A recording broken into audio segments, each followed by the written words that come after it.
Néhémie, chapitre 12.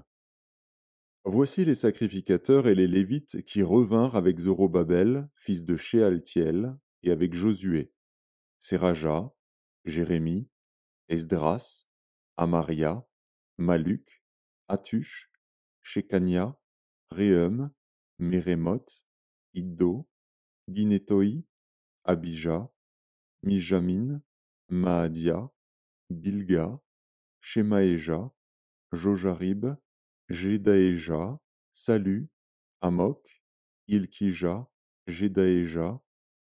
Ce furent là les chefs des sacrificateurs et de leurs frères au temps de Josué.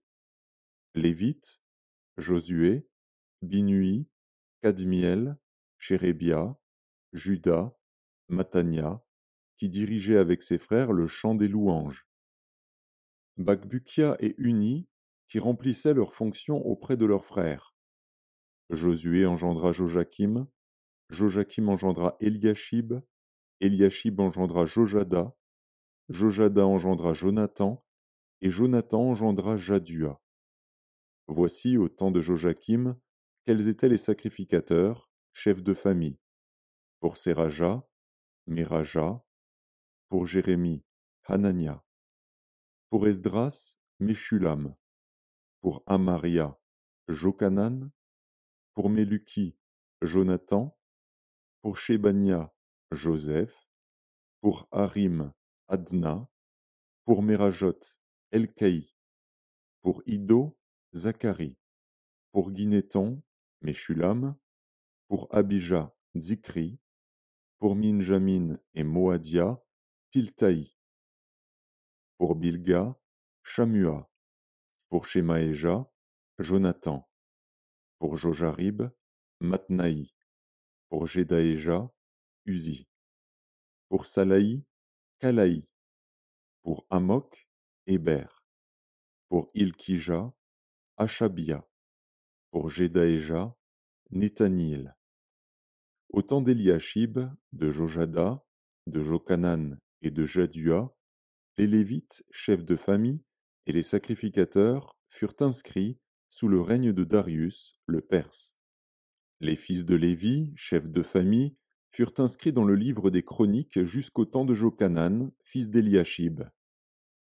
Les chefs des Lévites, Achabia, Chérébia et Josué, fils de Kadmiel, et leurs frères avec eux, les uns vis-à-vis des autres, étaient chargés de célébrer et de louer l'Éternel, selon l'ordre de David, homme de Dieu.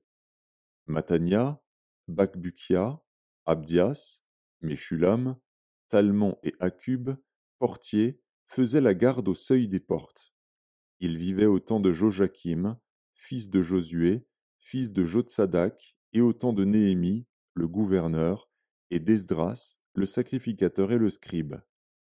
Lors de la dédicace des murailles de Jérusalem, on appela les Lévites de tous les lieux qu'ils habitaient et on les fit venir à Jérusalem, afin de célébrer la dédicace et la fête par des louanges et par des chants, au son des cymbales, des luths et des harpes.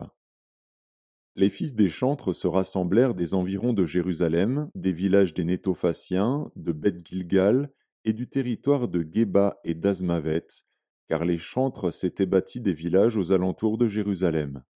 Les sacrificateurs et les Lévites se purifièrent, et ils purifièrent le peuple, les portes et la muraille. Je fis monter sur la muraille les chefs de Juda, et je formai 2 grands chœurs. Le premier se mit en marche du côté droit sur la muraille, vers la porte du fumier.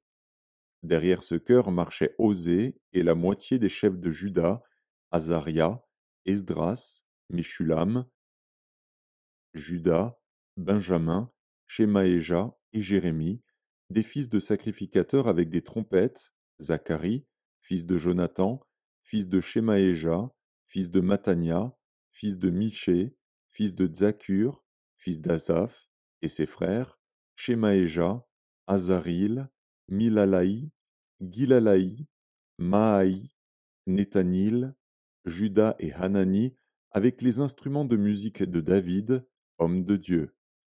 Esdras, le scribe, était à leur tête. À la porte de la source, ils montèrent vis-à-vis d'eux les degrés de la cité de David par la montée de la muraille, au-dessus de la maison de David, jusqu'à la porte des eaux, vers l'Orient. Le second chœur se mit en marche à l'opposite. J'étais derrière lui avec l'autre moitié du peuple, sur la muraille. Passant au-dessus de la tour des fours, on alla jusqu'à la muraille large, puis au-dessus de la porte d'Éphraïm, de la vieille porte, de la porte des poissons, de la tour de Hananil et de la tour de Méa, jusqu'à la porte des brebis, et l'on s'arrêta à la porte de la prison. Les deux chœurs s'arrêtèrent dans la maison de Dieu. Et nous fîmes de même, moi et les magistrats qui étaient avec moi, et les sacrificateurs Eliakim, Maazéja, Minjamin, Michée, Eljoénaï, Zacharie, Hanania, avec des trompettes, et Maazéja, Shemaéja, Éléazar, Uzi, Jokanan, Malkija, Élam et Ézer. Les chantres se firent entendre, dirigés par Jizrajja. On offrit ce jour-là de nombreux sacrifices, et on se livra aux réjouissances, car Dieu avait donné au peuple un grand sujet de joie. Les femmes et les enfants se réjouirent aussi, et les cris de joie de Jérusalem furent entendus au loin. En ce jour, on établit des hommes ayant la surveillance des chambres qui servaient de magasins pour les offrandes, les prémices et les dîmes, et on les chargea d'y recueillir du territoire des villes les portions assignées par la loi aux sacrificateurs et aux Lévites. Car Juda se réjouissait de ce que les sacrificateurs et les Lévites étaient à leur poste, observant tout ce qui concernait le service de Dieu et des purifications. Les chantres et les portiers remplissaient aussi leurs fonctions selon l'ordre de David et de Salomon, son fils. Car autrefois, du temps de David et d'Azaph, il y avait des chefs de chantres et des chants de louanges et d'actions de grâce en l'honneur de Dieu. Tout Israël, au temps de Zorobabel et de Néhémie, donna les portions des chantres et des portiers, jour par jour. On donna aux Lévites les choses consacrées, et les Lévites donnèrent aux fils d'Aaron les choses consacrées.